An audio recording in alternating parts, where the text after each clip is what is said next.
TSR study পয়েন্টে সকলকেই স্বাগত। আজকের ভিডিওতে দ্বিতীয় পর্যায়ক্রমিক মূল্যায়ন 2025 সালে অষ্টম শ্রেণীর ইতিহাস বিষয়ের এক্সের নমুনা প্রশ্নপত্র উত্তর সহ আলোচনা করব। তোমরা সকলেই জানো তোমাদের এই পরীক্ষায় 50 নম্বর থাকবে, সময় পাবে 1 ঘন্টা 30 মিনিট।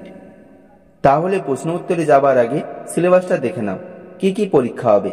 আর ভিডিও ভালো লাগলে লাইক, সাবস্ক্রাইব ও বন্ধুদেরকে শেয়ার করে দিও। দেখো কি কি পরীক্ষা হবে। সিলেবাস পরীক্ষা হবে উপনিবেশিক অর্থনীতির চরিত্র, উপনিবেশিক শাসনের প্রতিক্রিয়া, জাতীয়তাবাদের প্রাথমিক বিকাশ। এই 3টি অধ্যায় পরীক্ষা হবে। 1 দাগ সঠিক উত্তরটি বেছে নিয়ে লেখো। এখানে 10টি করতে হবে, প্রতি প্রশ্নের মান 1 করে। 1 দাগের ক, দাদন বলতে বোঝায় অগ্রিম অর্থ, বেগাশ্রম, নীল চাষ। সঠিক উত্তরটি হবে দাদন বলতে বোঝায় অগ্রিম অর্থ। খ, লর্ড ডালহৌসির আমলে 1852, 1747, 1853 খ্রিস্টাব্দে রেলপথ নির্মাণের প্রকল্প শুরু হয়।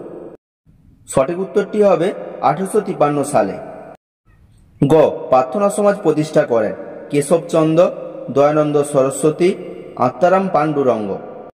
সঠিক উত্তরটি হবে প্রার্থনা সমাজ প্রতিষ্ঠা করেন আত্মারাম পাণ্ডুরঙ্গ। ঘ, 1857 বিদ্রোহে গ্রামে খবর দেওয়া নেওয়ার মাধ্যম ছিল রুটি, চিঠি, টেলিগ্রাম। সঠিক উত্তরটি হবে 1857 বিদ্রোহে গ্রামে খবর দেওয়া নেওয়ার মাধ্যম ছিল রুটি। নেক্সট কোশ্চেন, চরমপন্থার প্রবক্তা ছিলেন না অরবিন্দ ঘোষ, গোপালকৃষ্ণ গোখলে, বিপিনচন্দ্র পাল।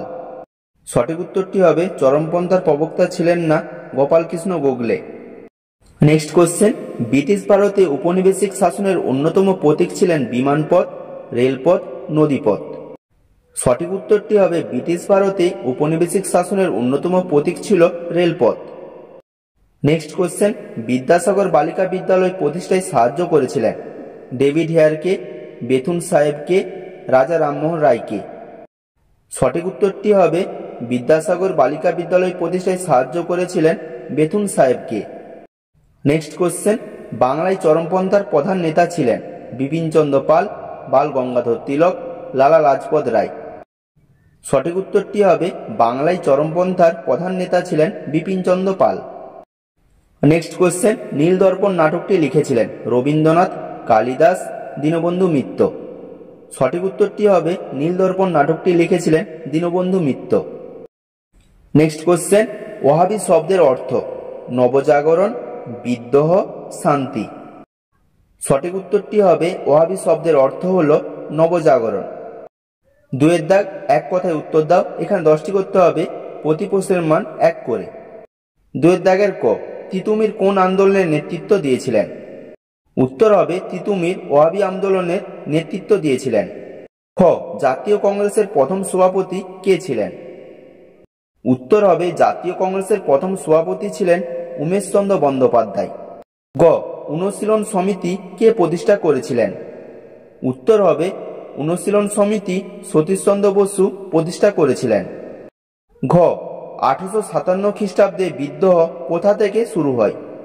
উত্তর হবে 1857 খ্রিস্টাব্দে বিদ্রোহ ব্যারাকপুরের সেনা ছাউনি থেকে শুরু হয়।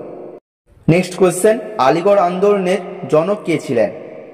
উত্তর হবে আলিগড় আন্দোলনের জনক ছিলেন sir Syed Ahmed. Next question, জাতীয় কংগ্রেসের প্রতিষ্ঠাতা কে ছিলেন? উত্তর হবে জাতীয় কংগ্রেসের প্রতিষ্ঠাতা ছিলেন Alan Octavian Hume. Next question, সম্পদের বহির্গমন কাকে বলে? উত্তরটা দেখো, উপনিবেশিক ভারতের সম্পদ ব্রিটেনে চালান হওয়াকে সম্পদের বহির্গমন বলে। নেক্সট কোশ্চেন, কত খ্রিস্টাব্দে বাংলায় নীল বিদ্রোহ ঘটেছিল? উত্তর হবে 1859 থেকে 60 খ্রিস্টাব্দে বাংলায় নীল বিদ্রোহ ঘটেছিল। নেক্সট কোশ্চেন, কোন কোন পত্রিকা নীল চাষীদের পক্ষে দাঁড়ায়? উত্তর হবে হিন্দু প্যাট্রিয়ট ও সমপ্রকাশ পত্রিকা নীল চাষীদের পক্ষে দাঁড়ায়। নেক্সট কোশ্চেন, সূর্যাস্ত আইন কার আমলে প্রচলিত হয়? উত্তর হবে সূর্যাস্ত আইন লর্ড কর্নওয়ালিসের আমলে প্রচলিত হয়। 3 দাগ, নিচের প্রশ্নগুলির উত্তর দাও। এখানে 4টি করতে হবে, প্রতি প্রশ্নের মান 2 করে। 3 দাগের ক, মহাবিদ্রোহের প্রত্যক্ষ কারণ কি? উত্তরটা দেখো, 1857 খ্রিস্টাব্দে গোড়ার দিকে গুজব ছড়ায় যে নতুন এনফিল্ড রাইফেলের টোটাগুলিতে গরু ও শূকরের চর্বি মেশানো রয়েছে।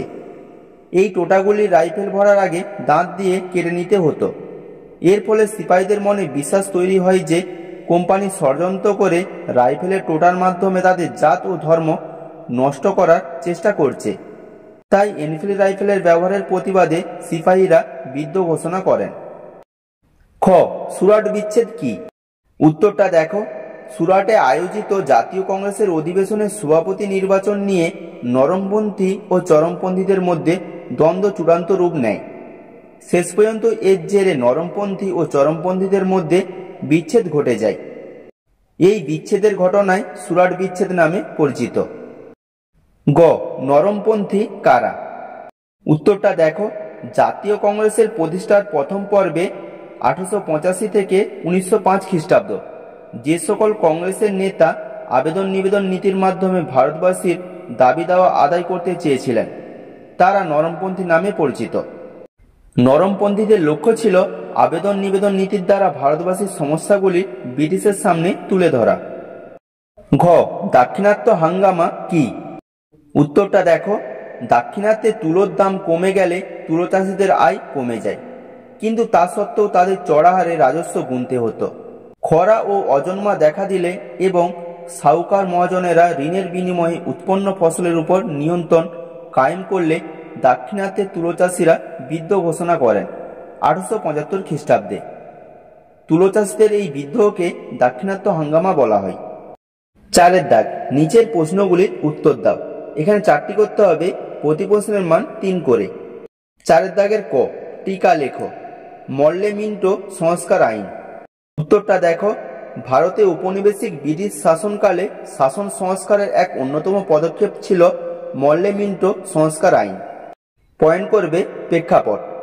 19 শতকের শেষভাগ থেকে ভারতীয়রা প্রতিনিধিমূলক স্বায়ত্তশাসনের দাবি জানায়। বঙ্গভঙ্গ বিরোধী আন্দোলনকালে চরমপন্থী কার্যকলাপ এবং তার সঙ্গে বাংলা ও মহারাষ্ট্রের বিপ্লবী কার্যকলাপ ব্রিটিশ সরকারকে চিন্তিত করে তোলে। আইন পাস।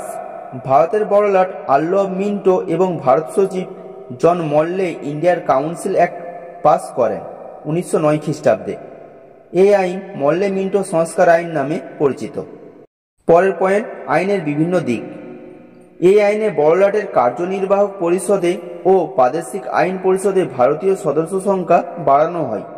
ভারতীয়দের প্রতি উদার মনোভাব দেখানো হলেও এই আইনের মাধ্যমে ব্রিটিশ নরমপন্থী ও চরমপন্থীদের মধ্যে বিভেদ বৃদ্ধির চেষ্টা করে এবং মুসলমানদের আলাদা সদস্য নির্বাচনের অধিকার দান করে সাম্প্রদায়িক সমস্যা তৈরি করে। খ। সাঁওতাল বিদ্রোহের কারণগুলি উল্লেখ করো। উত্তরটা দেখো। সাঁওতাল বিদ্রোহের কয়েকটি উল্লেখযোগ্য কারণ ছিল। সেগুলি হল: 1. করের বোঝা। ব্রিটিশ সরকার সাঁওতালদের বাসভূমিকে জমিদারি বন্দোবস্তের অধীনে এনে কর চাপালে সাঁওতালরা ক্ষুব্ধ ও বিদ্রোহমুখী হয়। 2. ব্যবসায়ীদের কারচুপি। বাইরে থেকে আসা অসাধু ব্যবসায়ীরা জিনিস কেনাবেচার সময় সাঁওতালদের ঠকালে সাঁওতালরা বিদ্রোহী হয়। 3. মহাজনী শোষণ। মহাজনরা ঋণ দিয়ে সাঁওতালদের শোষণ করলে তারা বিদ্রোহী হয়ে ওঠে। 4. নীলকরদের শোষণ। নীল চাষে অনিচ্ছুক সাঁওতালদের উপর নীলকর সাহেবরা অত্যাচার চালালে তারা বিদ্রোহের রাস্তায় যায়। গ. অবশিল্পায়ন বলতে কি বোঝো? উত্তরটা দেখো।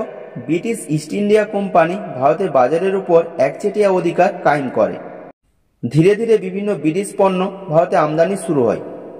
বৈষম্যমূলক বাণিজ্য শুল্ক নীতি, কাঁচামালের উপর কোম্পানির নিয়ন্ত্রণ প্রভৃতি কারণে ভারতে অবশিল্পায়নের প্রেক্ষাপট রচিত হয়।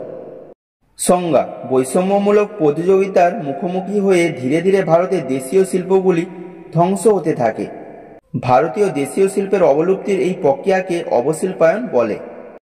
পরিণতি: বিভিন্ন শিল্প, বিশেষত সুতিবস্ত্র শিল্পে নিযুক্ত বিভিন্ন ধরনের মানুষ অবশিল্পায়নের ফলে জীবিকাহীন হয়ে পড়েন। ঘ. কৃষির বাণিজ্যিকীকরণ বলতে কি বুঝো? উত্তরটা দেখো। উপনিবেশিক ব্রিটিশ সরকার বাণিজ্যের প্রয়োজনে চা, নীল, পাট, তুলো প্রভৃতি ফসল চাষের উপর অধিক গুরুত্ব দেয়। কোম্পানির সরকার এই সমস্ত ফসল উৎপাদনের জন্য কৃষকদের বাধ্য করে। এইসব কৃষিজ ফসলকে বাণিজ্যের মূল উপকরণ হিসাবে ব্যবহার করার প্রক্রিয়া হল কৃষির বাণিজ্যিকীকরণ। কৃষির বাণিজ্যিকীকরণের ফলে ভারতীয় কৃষক সমাজে ভেদাভেদ তৈরি হয়েছিল। তাছাড়া কৃষির বাণিজ্যিকীকরণের নেতিবাচক প্রভাবের ফলে দেশের বিভিন্ন অঞ্চলে কৃষকরা বিদ্রোহী হয়ে উঠেছিলেন। 5 দাগ, নিচের প্রশ্নগুলির উত্তর দাও। এখানে 10 নম্বর থাকবে। 5 দাগের ক, চিরস্থায়ী বন্দোবস্তের ফলাফল লেখো। খ, ডিরোজিও ও তার নব্যবঙ্গ আন্দোলনের অবদান লেখো। গ, টিকা লেখো, মহারানীর ঘোষণাপত্র। ঘ, ভারতের স্বাধীনতা সংগ্রামে চরমপন্থী মতবাদ উত্থানের কারণগুলি লেখো। নেক্সট কোশ্চেন, জাতীয় কংগ্রেসের প্রতিষ্ঠায় হিউমের ভূমিকা লেখো।